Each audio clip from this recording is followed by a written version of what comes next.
तो let's start discussing the questions. तो पहला एग्जाम क्वेश्चन है, an example of physical changes blacking of silverware. जब ब्लैकनिंग होगा तो उसके ऊपर क्या चढ़ गया, ऑक्साइड, तो वो तो नहीं होगा। बर्निंग ऑफ कैंडल, अब बर्निंग ऑफ कैंडल में दो चेंज होता है, अगर वो जो वैक्स है उसका फिजिकल चेंज होगा और जो बत्ती है उसका चेंज क्या हुआ, केमिकल चेंज हो गया। Making of curd from milk, है ना, मिल्क से दही, केमिकल चेंज हो गया। और dissolving of sugar in water, तो ये क्या हो गया, फिजिकल चेंज हो गया। क्या शुगर का कॉम्पोजिशन चेंज हुआ, नहीं। वाटर का कॉम्पोजिशन चेंज हुआ, नहीं। ठीक है, so physical change affects the form of, तो इसका आंसर क्या हो जाएगा, D. Physical change affects the form of a chemical substance but not it's chemical composition. The fact contracts with the concept of chemical change in which the chemical composition of the substance changes or one or more substances combine or break up to form new substances. In general, a physical change is using physical means. For example, sugar dissolved in water can be recovered by allowing the water to evaporate, है ना, मतलब ये क्या है, reversible process है। ठीक है, change of water into a vapor is called physical change. Okay, which of the following is an example of chemical change? Dispersion of white light into a seven colors, इसको ये chemical change नहीं है, physical change है। Softening of vegetable when cooked, हाँ ये है। ठीक है, क्योंकि ये इरिवर्सिबल चेंज होता है जो केमिकल चेंज होता है। तो आप सब्जी बना के, आपने अगर सब्जी बना ली, आलू की सब्जी आपने बना लिया, आप उसको फिर से आप आलू में बना के नहीं रख सकते हो। ठीक है, तो केमिकल जो चेंज होता है वो इरिवर्सिबल चेंज होता है। Softening of vegetable when cooked, वो क्या हो गया, इरिवर्सिबल। अच्छा, तो इस थर्ड ऑप्शन देख लेते हैं। When soil lump when dried gets fragile, नहीं, ये वापस हम चेंज कर सकते हैं। वापस पानी फिर से इवेपोरेट होगा तो फिर तो वो ड्राई हो ही जाएगा ना। Dissolving of salt in water, फिर से इवेपोरेट पानी को करेंगे, सॉल्ट बाहर निकाल लेंगे। ठीक है, क्वेश्चन नंबर 4 पे देखते हैं। Which of the following is are examples of chemical change? Crystallisation of sodium chloride. ठीक है, तो क्रिस्टलाइजेशन ये तो फिर फिजिकल चेंज है। ठीक है, melting of ice physical change है। सोरिंग ऑफ मिल्क, दूध का फटना, ये केमिकल चेंज है ना, तो ऑप्शन नंबर 3 हो जाएगा। Detect the odd one, ripening of fruit, ये क्या है, केमिकल चेंज है। Setting of cement, chemical change है। Burning of coal, chemical change है। ठीक है, तो more than above, none of the above. ठीक है, तो इसमें ऑड वन क्या है, तीनों तो, ये भी केमिकल चेंज है, ये भी केमिकल चेंज है, ये भी केमिकल चेंज है, तो सब तो सेम ही है, तो ऑप्शन ये हो जाएगा, none. Assertion, a chemical reaction becomes faster at higher temperature, not always. At higher temperature molecules motion become more rapid. ठीक है, तो the chemical reaction generally become faster at a, generally देखो, always नहीं लिखा है इसमें, जनरली लिखा है। ठीक है, द केमिकल रिएक्शन मतलब आप इसको हमेशा नहीं सच लेके चल सकते हो, है ना, लेकिन जनरली क्या होता है कि सॉलिड्स में जो एटम्स या मॉलिक्यूल्स होते हैं बहुत क्लोजली प्लेस्ड होते हैं, लिक्विड में उससे थोड़ा दूर होते हैं, और गैसेस में काफी दूर होते हैं। तो जब टेम्परेचर हाई होता है ना, तो जो सॉलिड जो मॉलिक्यूल्स हैं या एटम्स हैं, उनका जो मूवमेंट होता है वो काफी तेज हो जाता है ना, because of high energy, high temperature पे हाई एनर्जी होता है। तो अब उस एनर्जी से जब तेज हो जाता है तो केमिकल रिएक्शन जनरली क्या होता है, फास्ट हो जाता है। ठीक है, तो पहला ऑप्शन दिया है, chemical reaction becomes faster at higher temperature, यहाँ पर जनरली लिखना चाहिए था। चलो ये सही है, क्यों, क्योंकि molecular motion becomes more rapid, तो असर्शन भी सही है, रीजन भी सही है, और उसका करेक्ट एक्सप्लेनेशन भी है। What form of energy is produced in the decomposition of water, heat. Hydrolysis is a chemical reaction in which ions of salt dissolve in water and mutually combines with water molecule to form acidic or basic solution, and the energy produced in this process is in the form of heat, है ना। तो decomposition of water मतलब उसको क्या कहते हैं, हम लोग हाइड्रोलिसिस कहते हैं, और उसमें हीट जनरेट होता है। ठीक है, लाइट और साउंड और एसिड नहीं जनरेट होगा। ठीक है, तो डिपेंड करता है कि जो वाटर के डिकम्पोजिशन में हम लोग किन्ने किस सॉल्ट का यूज किया है। बहुत बार H+ भी रिलीज होगा और OH- भी रिलीज होगा, तो ये क्या हो जाएगा, एसिडिक हो जाएगा, ये क्या हो जाएगा, बेसिक हो जाएगा। ठीक है, pasteurisation of a process, the process by which milk is preserved at a very low temperature for 24 hours. Milk is heated for 8 hours. So first milk is heated up for a longer time, then cooled suddenly with a specified time. ये बहुत important है, पैस्चराइजर, option C, है ना। So in order to pasteurize milk, first the milk is heated up to a longer time, then cooled suddenly within the specified time. Five, ठीक है, मतलब आराम से गर्म करेंगे, और जब एक सर्टेन पॉइंट पे बहुत गर्म हो गया तो उसको फटाक से कूल कर देंगे। ठीक है, so in order to pasteurize milk, first the milk is heated up to a longer time and then cooled suddenly within a specified time. ठीक है, तो पैस्चराइजेशन क्या है, एक प्रोसेस है।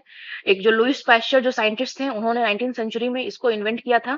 ठीक है, 1864 में लुइस पैस्चर ने डिस्कवर किया कि बियर और वाइन जो थे वो most of the time bacteria को किल कर देते हैं, जो कि स्पॉइलेज क्रिएट करता है ना, मतलब खराब होने दे देता है।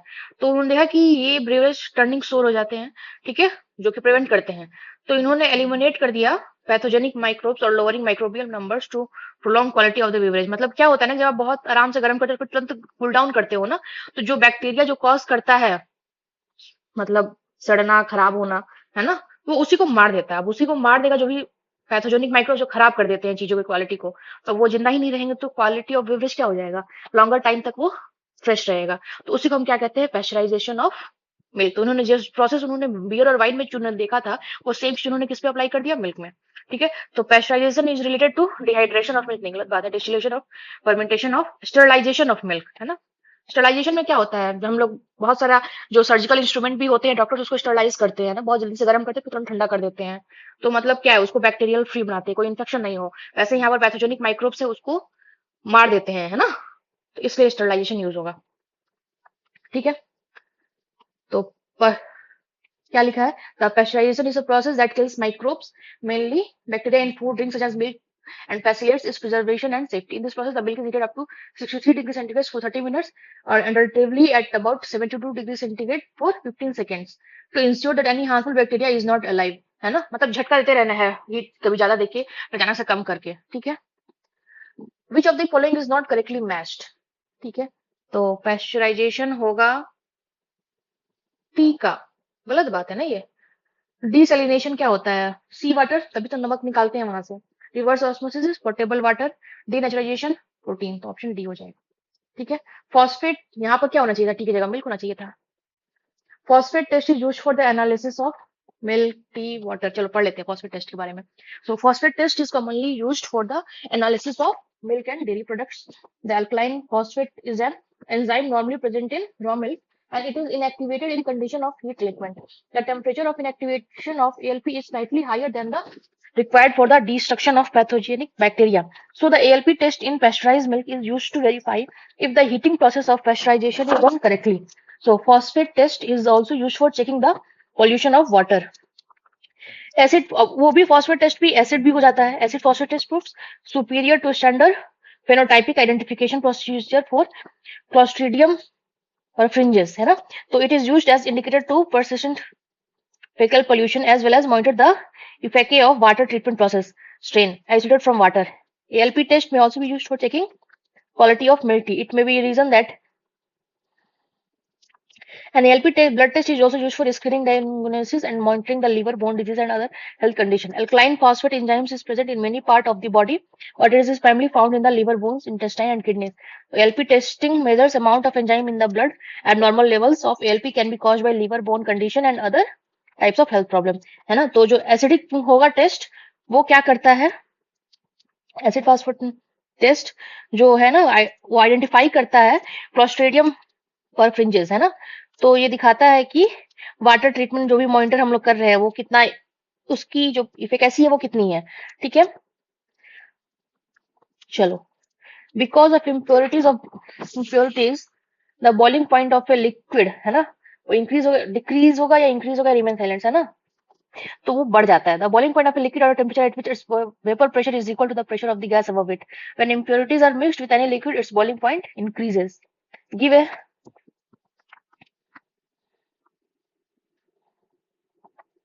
Give a thought of these statements. Temperature below 0 degree centigrade is achieved by mixture of salt and ice.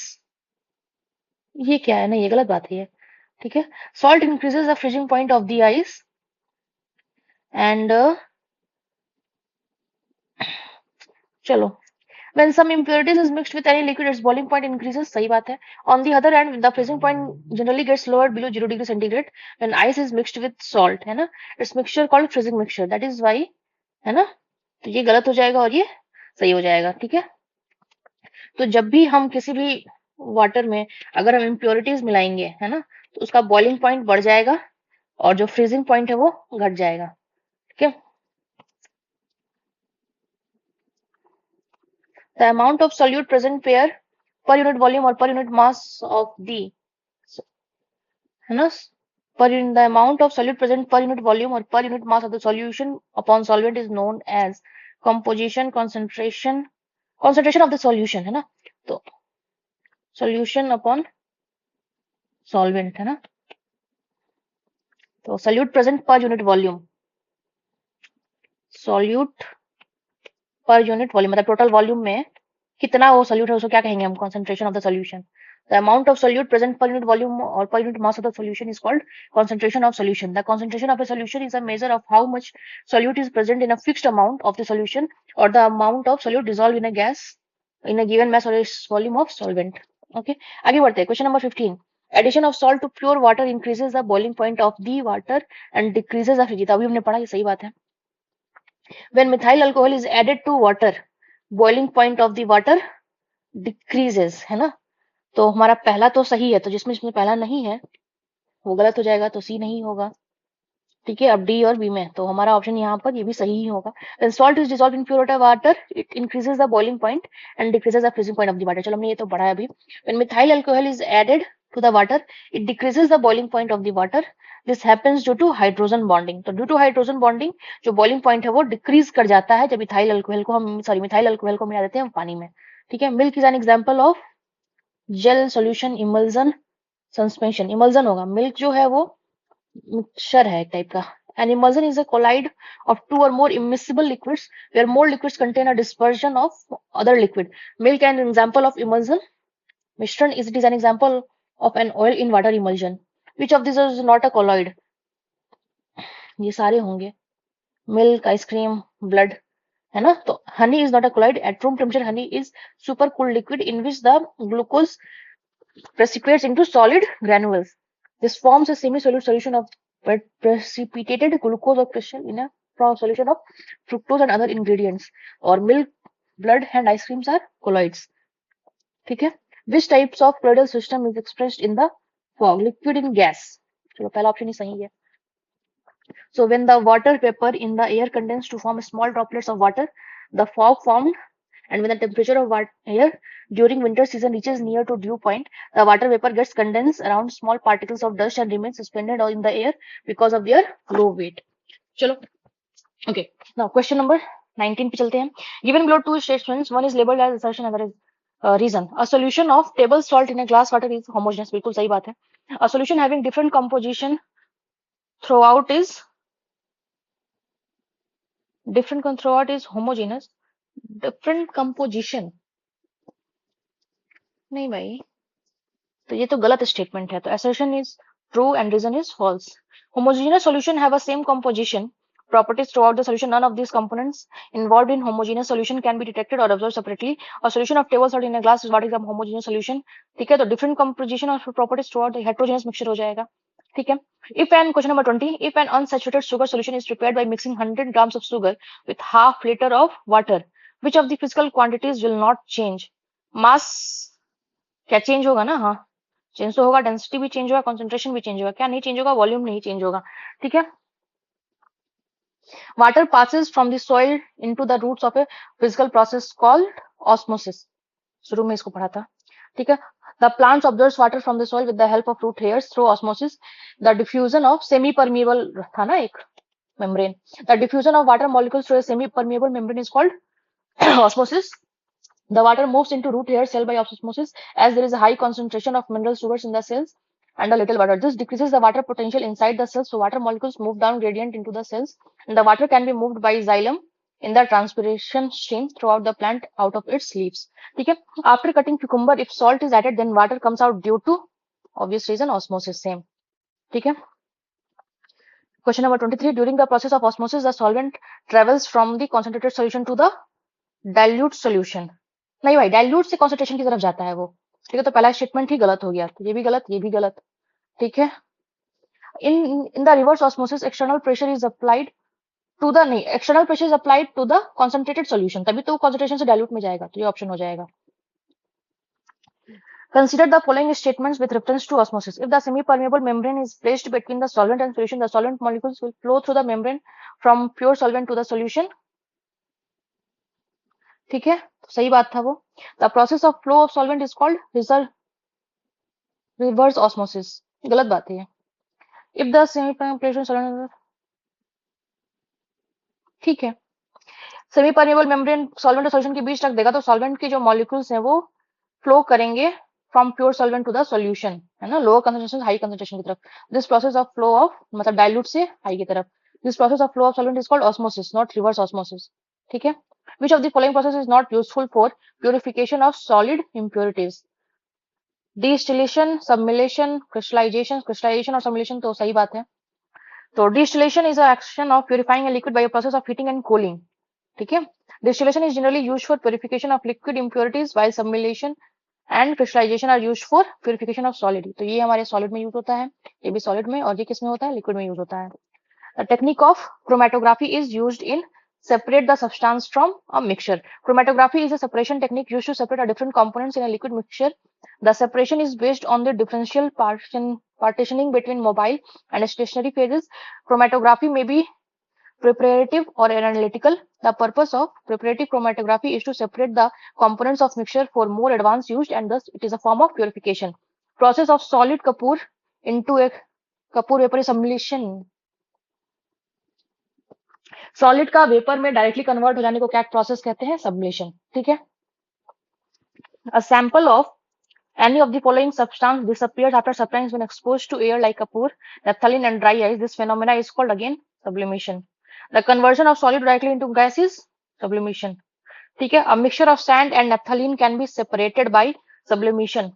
Naphthalene displays the phenomena of sublimation, which is the transition of substance directly from the solid to gas phase upon heating. Hence, a mixture of sand, naphthalene can be separated by sublimation. ठीक है. चलो अब मिलाते हैं. Match the list one oxidation number. Mn, तो इसका क्या हो जाएगा, MnO2 H2SO4, है ना. तो ऑक्सीजन का वैलेंसी कितना होता था, 2, और ऑक्सीजन के पास 2 है, तो Mn का कितना होगा, +4, है ना. तो पहला का जो A है, C का 4, C का क्या हो जाएगा, 1. ठीक है. तो C का 1, तो A और B में ही कुछ होगा. ओके. तो हमारा ये तो क्लियर हो गया. ठीक है. अब हम देखते हैं oxidation number of sulphur in oxidation. सबसे पहले जो इजी वो कर लेते हैं. Oxidation number of Ca in CaO, तो क्या हो जाएगा, +2. तो ये हो जाएगा 2, है ना. तो A का हमारा 3 हो गया, B का oxygen number of aluminium, sorry oxidation number +3 होता है, और फिर सल्फर का ये 6 हो जाएगा.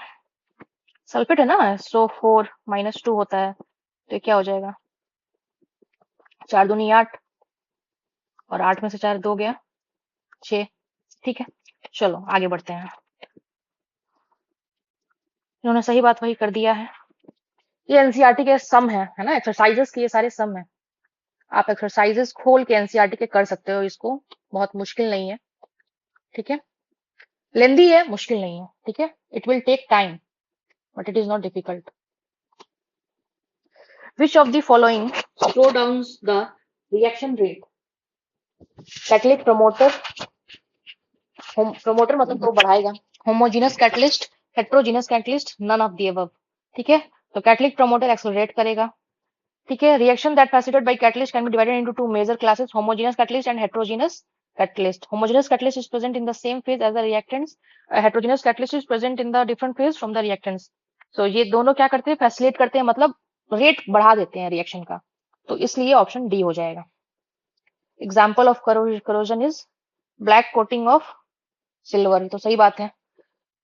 ग्रीन कोटिंग ऑफ कॉपर, ये भी सही बात है. सब में ऑक्सीजन का लेयर चढ़ जाता है. कॉपर का ये हो जाएगा. ब्राउन कोटिंग ऑफ आयरन, ये फेरस ऑक्साइड बना देगा या फिर फेरिक ऑक्साइड